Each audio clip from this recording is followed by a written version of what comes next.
Her heels stopped mid-step. The music was already playing. Every eye in the hall was fixed on her. The aisle stretched ahead like a promise she had already made. Then her mother grabbed her wrist. Not gently, not lovingly, tightly. "Mom, what are you—" Her mother leaned in, her voice barely a breath against her ear. "That man is the reason your father disappeared." Amara froze. Not metaphorically, completely. The bouquet slipped slightly in her hand. Her chest tightened like the air had been pulled out of the room. "What?" she whispered. Her mother pulled back, eyes locked onto hers, unblinking. "You heard me." The music kept playing. Guests shifted, whispering softly. Daniel stood at the altar, smiling, unaware. Or pretending to be. Amara shook her head quickly. No, that doesn't even make sense.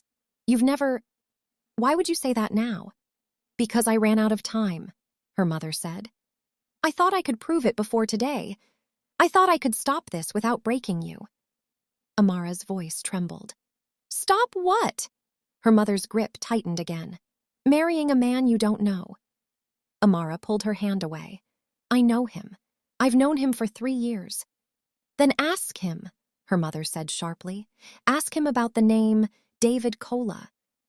The name hit something. A faint memory. Old papers. A name she hadn't thought about in years. Her father's business records. Amara blinked. "Why are you bringing that up?" Her mother stepped back, her voice suddenly softer but more dangerous. "Because that's the name your fiancé used before he became Daniel." Amara's stomach dropped. "That's not true." "Then go ask him," her mother said. "Right now, before you walk down that aisle and tie yourself to a lie." Amara looked toward the altar. Daniel stood there, tall, calm, perfect. The man who had held her together when she thought she'd fall apart. The man who had listened to every story about her father. The man who had promised her forever. He smiled when he saw her looking. And for the first time, it didn't feel right. Her maid of honor leaned in. "Amara, we have to go. Everyone's waiting." Amara didn't move. Her heart was racing too fast, her thoughts colliding. "This is crazy," she whispered. "Is it?" her mother asked. Amara swallowed hard. "If you're wrong, I'm not. And if you are?" Amara's voice cracked. "You'll ruin everything." Her mother didn't flinch. "If I'm wrong, you can hate me for the rest of your life. But if I'm right, and you marry him anyway—" She leaned closer one last time. "You may never get the chance to walk away again." Amara turned fully toward the aisle. The music swelled. People smiled. Phones were already recording. This was supposed to be the happiest moment of her life. Instead, it felt like walking into something she didn't understand. She took one step forward, then stopped. The whisper echoed again in her mind. "That man is the reason your father disappeared." Her chest tightened. She turned around. "I need a minute," she said. Gasps rippled quietly through the front rows. "Amara," her maid of honor hissed, "what are you doing?" She shook her head. "I need a minute." Without waiting for permission, she lifted her dress slightly and walked quickly away from the aisle. Behind her, the music faltered. Daniel's smile faded, and her mother didn't follow. Amara moved fast down the hallway, her breathing uneven, her mind racing. This didn't make sense. It couldn't make sense. Daniel had been there through everything, when her father disappeared, when the house felt empty, when her mother stopped talking about it entirely. He had been the one constant, the one person who never lied, right?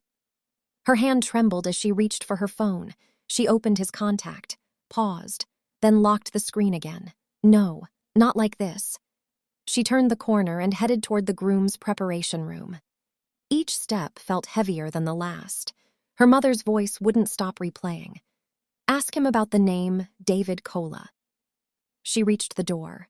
Stopped. What if this was nothing? What if she opened that door and destroyed everything over a lie? But what if she didn't? Her hand slowly pushed the door open. Daniel stood inside, alone. He turned immediately, surprised. "Amara, what are you doing here? You're supposed to be—" He stopped when he saw her face. What's wrong? She didn't answer right away. She just stared at him, studied him, as if for the first time. Amara, he said again, softer now. Talk to me. She swallowed. What's your real name? Silence, just for a second. But it was enough. Daniel's expression didn't change much, but something behind his eyes did. What? He said lightly. What kind of question is that? Your real name, she repeated.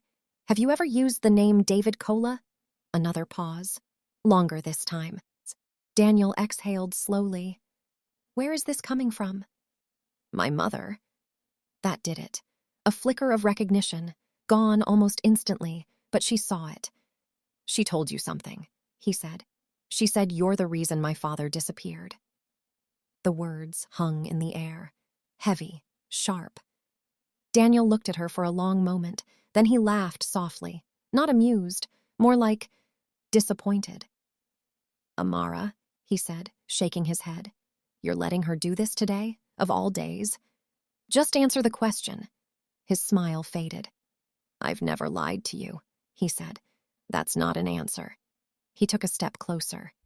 It is. No, it's not, she snapped. It's a deflection. He stopped, studied her. You really believe her? He asked quietly. I don't know what to believe, she said, her voice breaking. That's why I'm here. He sighed, running a hand through his hair. This isn't how I wanted you to find out. Her heart skipped. Find out what? Another silence. Then finally, yes, he said. I used that name before. The room tilted. Amara took a step back. What? It was years ago, he continued quickly. Before I met you. Before everything. Why? She asked, her voice barely steady. It was complicated. No, she said, shaking her head. No, you don't get to say complicated and expect me to just... What does that have to do with my father? Daniel hesitated, and that hesitation said everything. Daniel. He looked at her, and for the first time, he didn't look like the man she knew. If you want the truth, he said slowly, you need to be ready to hear all of it. Her chest rose and fell rapidly. Start talking. He nodded once. Your father and I worked together. Amara felt the ground shift beneath her. What? He was involved in a deal, a big one, bigger than anything he ever told you about. That's not true. It is, Daniel said firmly. And it went wrong. Her throat tightened. What kind of deal? Daniel looked toward the door, then back at her. The kind that makes people disappear. Amara's pulse roared in her ears. What did you do? She whispered. Daniel didn't answer immediately, and that silence was louder than anything he could have said. If you're still watching, this is where everything changes. Make sure you like the video and subscribe, because the truth you're about to hear, it only gets darker from here. Amara's voice shook. What did you do, Daniel? He met her eyes. I survived. Amara stared at him, her breath shallow, her fingers tightening around the fabric of her dress. That's not an answer, she said. Daniel's jaw flexed. It's the only one that matters. No, she shook her head, stepping back again. No, you don't get to say something like that and expect me to just stand here. My father is gone. He didn't just vanish into thin air. I know that. Then say it, she demanded, her voice rising. Say what happened to him. Daniel's eyes hardened slightly, like a door closing halfway. You're not ready for that. Stop deciding what I'm ready for, she snapped. You lied about your name, you hid your past, and now you're telling me you were involved with my father the same time he disappeared. You don't get to control this anymore. For a moment, neither of them spoke. The muffled sound of guests outside drifted faintly through the walls. The wedding was still waiting. Her life was still waiting. And it was falling apart in real time. Daniel exhaled slowly. Your father wasn't who you thought he was. Don't, she warned, her voice trembling. Don't try to twist this. I'm not twisting anything, he said. I'm telling you the truth you were never told. My father was a good man. He was, Daniel said quickly. To you, but that doesn't mean he didn't make mistakes. Amara laughed bitterly. Mistakes? Is that what you call it now? He got involved with people he shouldn't have, Daniel continued. People who don't forgive. People who don't forget. And you were one of those people? She shot back. Daniel didn't answer right away. I was someone trying to get out, he finally said. Her eyes narrowed. By doing what? By surviving, he repeated. That doesn't mean anything, she shouted. You keep saying that like it explains everything, but it doesn't. It just makes it worse. Daniel took another step closer, lowering his voice. If I tell you everything, there's no going back. Not for you, not for us. Amara's lips parted, disbelief flooding her expression. There is no us if you don't tell me. Silence. Then, your father set me up, Daniel said. The words hit like a slap. What? He made a deal, Daniel continued, his tone steady now. A deal that was supposed to protect him. But when things started to fall apart, he needed someone else to take the fall. Amara shook her head immediately. No, that's not true. He used my name, my identity, my connections, and when everything collapsed, I was the one left exposed. You're lying, she said, but her voice was weaker now. You're just trying to save yourself. Daniel's expression tightened. I already saved myself. That's why I'm standing here. Her stomach twisted. What happened to him? She asked again, quieter this time. Daniel hesitated, and that hesitation stretched just long enough to make her heart pound even harder. He ran, Daniel said finally, before it all came crashing down. Amara blinked. Ran? Yes. No, she shook her head. No, that's not what happened. He disappeared. We looked for him. There were reports. Reports can be controlled, Daniel cut in. Stories can be shaped. Then why didn't he come back? She demanded. Why didn't he call? Why didn't he tell us anything? Daniel looked at her, something almost like regret flickering in his eyes. Because if he did, he said quietly, he would have put you in danger. Amara's chest tightened. That doesn't make sense, she whispered. None of this makes sense. It will, Daniel said. Eventually. She let out a shaky breath, her mind spinning. So what? You just changed your name, started a new life, and somehow ended up with me? Yes. Her eyes widened. You're saying that like it's normal. It's not, he admitted, but it's the truth. Amara stared at him, searching his face, looking for something, anything that felt familiar. But the more she looked, the more he felt like a stranger. Did you know who I was when we met? She asked slowly. Daniel didn't answer, and that silence was all she needed. Her face fell. You did. I didn't plan it, he said quickly. It wasn't supposed to happen like that. But you knew, she repeated, her voice breaking. From the beginning, you knew. Yes. The word shattered something inside her. So everything was built on that? She asked. Every conversation, every moment, every I love you, was that real to you? It became real, he said. That's not the same thing, she cried. It is to me. Amara shook her head, tears finally spilling over. I don't even know who you are.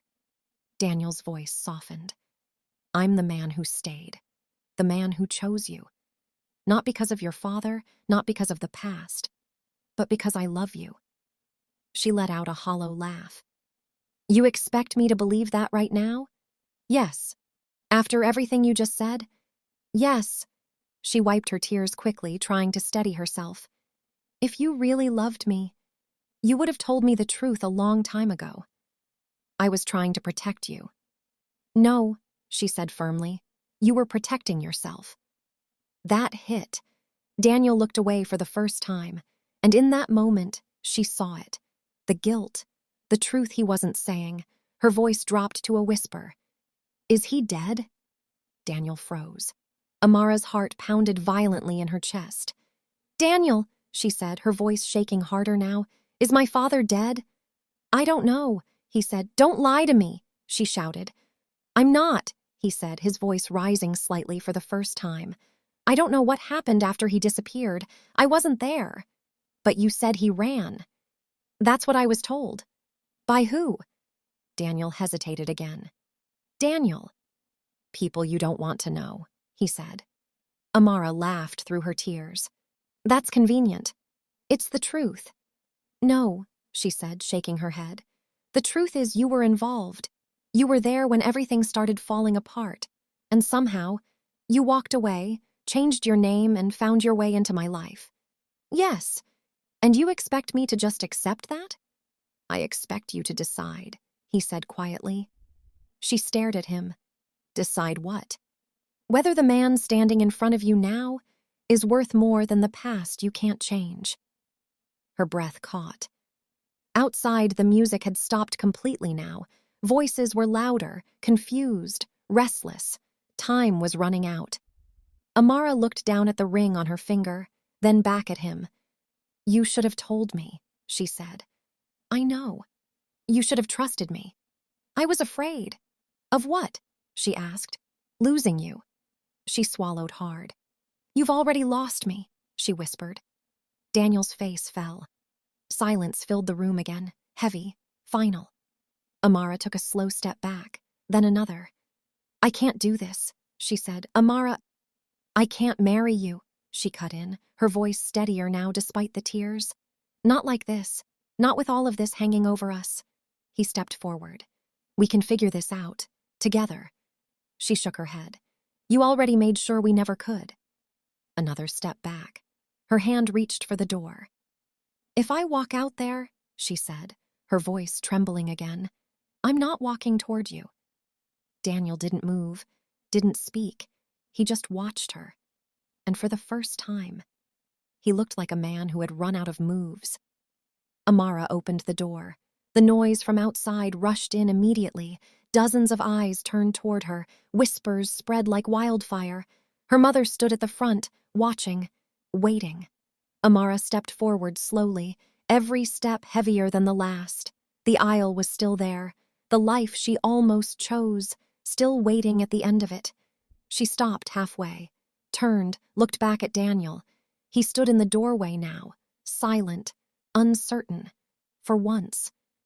Amara reached for her ring, slid it off slowly. Her hands trembled, but she didn't stop. Then she let it fall. The sound was small, but in that room, it echoed.